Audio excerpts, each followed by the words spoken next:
I'm Dr. Anthony Cave. I'm a Stanford and Harvard trained anesthesiologist.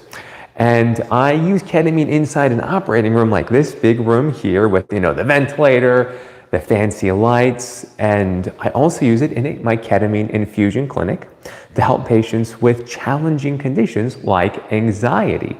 In particular, high functioning anxiety, generalized anxiety, or even situational anxiety. And what is ketamine? How is it different than its use in the operating room when you're using it in a healing setting? And what is anxiety specifically that allows ketamine to address the root cause of it, to not only heal from anxiety, but get off of medications when it's safe to do so, and to have a better understanding of control, because control is what ultimately underlies so much anxiety. Linda, Chris, good to see you. Deb, and Pickles, excellent, from all over the United States. So let's talk about anxiety first. Then we'll talk about ketamine, because the first thing about anxiety is that it ultimately comes from a couple similar factors. And one of them is control. Because the less control we have, real control or perceived control, can increase our anxiety. So when you're in an operating room, for example, the classic place where I see so many patients, there's the bed's in the corner right now, but you can imagine that you see that bed, you see maybe some unfamiliar strangers, you're not wearing your normal clothes. It's a stressful, scary environment, and you're going to be very vulnerable in it, yet don't have control, or you don't think you have control. As you know, there are many things that you can't control. But when you feel like you don't have control, even if it's a perceived threat, that amps up the sympathetic nervous system. You get the sweaty palms, you get the high heart rate, the high blood pressure, the dilated pupils, and everything that makes you just feel horrible, right? Now, when you're high functioning anxiety, just because a lot of patients come to me asking about it, you still have all these internal feelings, but you're able to pass it off as being resilient, as being a strong leader, being able to come up with creative solutions to problems. So you're not immune to having the physiologic and the mental feelings of anxiety, whether it's a full-on panic attack or it's just not having control and feeling like you can't control the situation. Now, ketamine is not just a horse tranquilizer here, because ketamine can ultimately help us not renegotiate per se, but rethink what we can control and what we care to control. Because when you feel like you don't have control, often it's perceived. And it's because we choose to value something that we want to control. And when we can rethink and reevaluate what we care to control, what we value to control, then the anxiety situation can be fundamentally changed. So when someone is having ketamine, for example, and if their original concern was, for example, that when we have patients with body image, for example, there are many reasons for that, but there's a preoccupation on what the threat of their body weight. It might not be a real threat. They may have a perfectly normal body weight. But ketamine, when used in that way that we talked about before, in a medically supervised, compassionate, mindful setting, can help reevaluate, what is this that I value? Is the threat to my value actually a real threat, or is it a perceived threat that's causing me to develop anxiety over this? In the case of certain eating disorders, which can be lethal, anorexia nervosa has a non-zero mortality associated with it. Very, very serious. And if we can change and refocus what the value is, and that perceived threat is not an actual threat, we can reduce the anxiety around a trigger such as food. That's just one of many examples. But ketamine has this unique property. One, we're guided through that trance-like state, through a cognitively flexible mindset, so that we don't fall victim to spinning cycles of rumination and perseveration. That is the power of psychedelics when used properly. For example, in a medically supervised setting in a clinic. Now, let's answer a bunch of questions, because I know so many have come in. And I do wish insurance would cover this. Unfortunately, having a holistic model for any type of treatment is rarely covered by most insurances in the United States. So it's not just for ketamine. Hey, let's talk about it. I'm so happy that ketamine has been so powerfully healing for you. Deb, I hope that you're learning more about ketamine here. Michelle, good to see you. And Lone Star is asking about acid reflux. Well, quick aside, aspiration is the main concern for acid reflux. Now, Pickles asks, is there a risk of addiction with ketamine when used this way? Very, very good question. I have a lot of discussion that I do with any prospective patients on this because ketamine can be a drug of abuse, kind of like propofol can be. I don't have fentanyl or Versed, but you know, all the anesthetics that I use every day can be used in abusive drug settings. Ketamine is no different. When used in a medically supervised way, however, just like with other psychedelics, the risk of addiction is believed to be much lower, especially when weighed against the risk of undertreated anxiety or undertreated depression. Very good question. All right. Linda, I hear you. Where insurance not covering it does make the cost prohibitive in some cases. So what you need to be looking out for is for the price that you're paying for a clinic, what are you getting in return? So when we're talking about anxiety, for example, it's not just good enough to have ketamine. That will not let you get into that realm of consciousness where you're actually evaluating and re-experiencing yourself and your values. Because remember, when you see an anxiety trigger, you often can't control what's going on unless you've really trained hard in it. It's a subconscious almost experience. Similarly, to address that, ketamine helps us address some of the subconscious values or subconscious biases that we have so that we can change those subconscious biases. Ketamine gets us literally to the edge of consciousness sometimes in that state, but you need to be guided through it. So if you are paying out of pocket, like so many here are talking about, is your doctor speaking with your psychiatrist, with your therapist? Are they preparing you? Are they guiding you along the way? Because the costs are often fixed based on your geographic setting, but what is being delivered for that cost can vary widely. And you want to make sure that if you're putting the resources into this valuable therapy, this potentially life-changing, transformative treatment, that you are getting your full therapeutic benefit. Not just going into a room, like a sterile room like this. This is an operating room. This is not where a ketamine infusion should be happening for healing. I'm contrasting it purposely for that reason, so that you know that you should not, when you're doing your research for a ketamine clinic, don't go to a clinic that looks like a medical setting like this, especially for that amount of money that you're talking about paying out of pocket. Really good questions. How easy is it to overdose with ketamine? Lone Star, with IV ketamine, it is very easy, which is why you should always have a trained anesthesiologist or emergency room physician. Anne says, I can't remember a time I never had anxiety and panic attacks. That just shows how deeply entrenched anxiety becomes in our subconscious, where we literally can't remember a time without it. It has become a part of our identity. And that is why benzodiazepines, SSRIs, SNRIs, TCAs, these can't address the root cause, and that you just talked about. I'm so sorry that you've felt that way for so long, but it also shows that any therapy that's going to address the root cause of your anxiety needs to similarly address that root part of your identity, because you can't even disassociate, or it's difficult to. I'm not saying you can or can't, but it might be realistically very difficult to. Chrissy says, evening from the UK, in a flare of vertigo. I'm so sorry.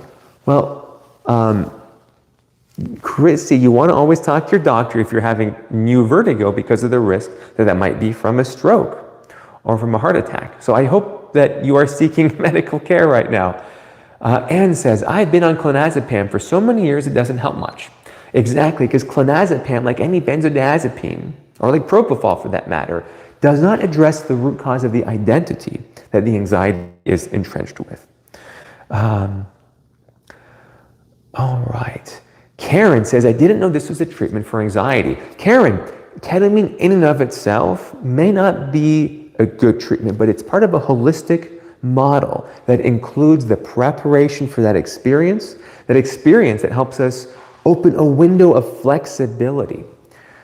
For anxiety, the more we can be flexible in what those triggers for anxiety are and how they lead to anxiety within us, the more flexible we are instead of having a reflex of anxiety, the better we can control even the deepest levels of what's making us anxious in the first place. Whether it's germs on your hands, whether it's seeing needle or blood, whether it's seeing a medical setting like this, we need to change our identity, what we view as a threat.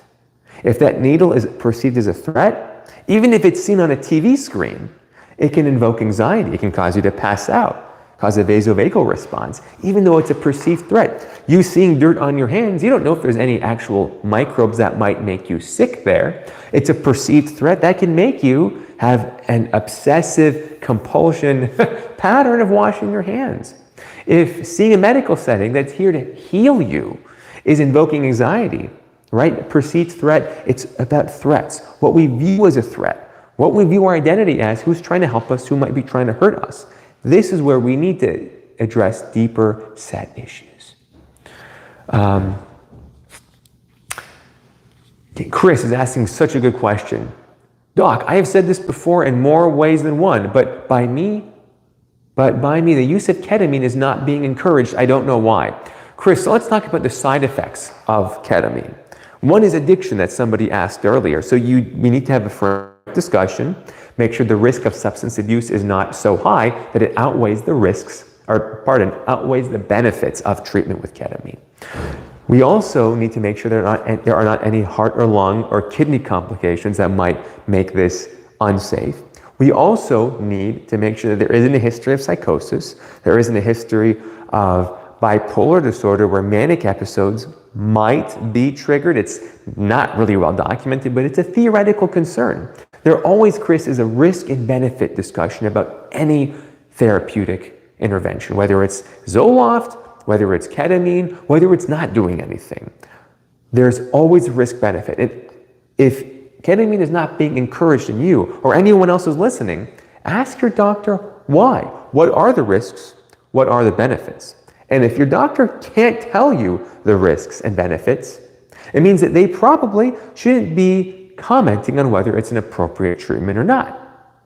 Always find someone who's willing to give you the care that you deserve, to at least explain to you what the risks and benefits are. Ultimately, you need to be on board for a therapy as powerful as ketamine, as powerful as any psychedelic treatment, and quite frankly, as powerful as any medical intervention, whether it's surgery or even a pill. All of these can have big impacts on your mind and your body. They're connected. And if your doctor can't walk you through that, you may need to find someone else. And Darian, good to see you. Anne is asking, is ketamine a lifelong treatment? Our model, the way that I treat my patients with, as you know, is to avoid medications whenever safely possible. It's not always safely possible, but if we can use ketamine a handful of times over 6 weeks, for example, once a week, to have them fundamentally change their self-representation, help them figure out, why am I anxious? Why am I depressed? Why is this traumatic memory not being consolidated the way that all my other memories are? If that is done in a mindful way, with the right preparation, with the right integration after every infusion session, with a compassionate care team, collaborating with the patient's psychiatrist, therapist, primary care doctor, if that patient is trusting in the journey and trusts their physician to guide them along it, that might be a lifelong change from just a handful of sessions. Not everyone's the same, but there is a hope there when the patient is ready and when they have the right care team for them, which is why you should be doing research on any ketamine clinic before you go to there. And you really want to ask the hard questions about them, like I've asked before, because you're putting your life, your consciousness, your self-representation in someone's hands. It's very serious. It can do incredibly healing, transformative things, but you need to be confident in your decision. Great. Linda, I hear your frustration that your insurance will pay for brain surgery, but not for ketamine infusion. So curious, and my heart goes out to you, Linda. And I'm happy that Hey Let's Talk About It has also been combining therapy, psychotherapy, with their ketamine, because it's not a one-size-fits-all. Heidi, thank you for that kind comment there. Supercam says, they're in the hospital as we speak, been here since Friday for surgery. I was put under. I don't remember anything after that. Well, that's what happens not infrequently. Supercam, midazolam, which is the powerful benzodiazepine that is used in some ketamine clinics, by the way, but also before surgery, causes us to not remember things. So you probably were not under anesthesia. You were still talking in the pre-op area. You just don't remember being wheeled to the operating room.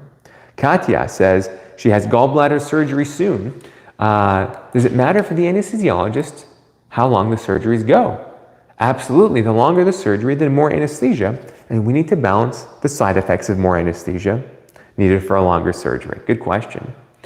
And I'm certainly wishing you the best as you try to find healing. I hope that you stay determined as you try to find a healer in a quality ketamine clinic. And Karen, is this a short-term treatment or a long-term treatment you'll keep needing? Karen, I hope I answered your question about that earlier. Pickles, am I suggesting ketamine-assisted psychotherapy, not just ketamine infusion? Yes, that is correct, Pickles. Ketamine-assisted psychotherapy is part of that holistic model to give lifelong changes, not just an infusion. Can ketamine be used pre-medication for extremely anxious patients? Katya, it can, but I typically use propofol instead. Well, Anne is saying, my problem is more chemical. And that's a dangerous slope to go down. I'm not saying you're wrong, but the chemical imbalance in the brain is likely responsible for some anxiety. But when we have poor identity with perceived threats, or I should say poor understanding of threats for perceived versus real, when we have self-representation that is misaligned with the actual world that we're around, no amount of chemical tweaking can necessarily change that without addressing the root cause, which is why it has to be a holistic treatment plan. All right. So Pamela says, I never knew what anxiety really was until I experienced sudden cardiac arrest. Nature is a powerful medicine, Pamela. We call it forest bathing. You are 100% correct in all that. All right, Tori. Hey, Tori, good to see you. You can always watch the live stream after it's done, by the way. So JPJ, can certain drugs that you use in general or MAC anesthesia cause severe depression? Yes. Lacrimate, if you mean crying, typically no. So anesthetics can cause postoperative depression. The whole surgery experience, I should say, can lead to anxiety, PTSD, postoperative depression, which is why your mental health matters so much before surgery. If by lacrimation you mean tearing, I'm not aware of that one. All right, we're getting to the end of our live stream. Reddit Pigeon has a septoplasty. I'm wishing you the best for your surgery tomorrow, Reddit. MD, I'm an internal medicine physician. Please do your own research. This person has some claims that are not validated. MD, thank you for sharing your perspective, and please share with me what your concerns are around ketamine-assisted psychotherapy or ketamine infusions when used, like I said, in that medically supervised, thoughtful, conscientious treatment model. Joe is having a super bad fear of anesthesia. Yes, Joe, I actually have a whole video talking about the fear of anesthesia coming up soon, so please check that one out. And Chris, I don't know who this MD person is, but it's kind of confusing to me. I'm happy to have that discussion though. All right, there are so many good questions. We'll end with Jessica, who says, what is self-representation? Is it someone's sense of self-image? Jessica, self-representation is in part exactly what you said.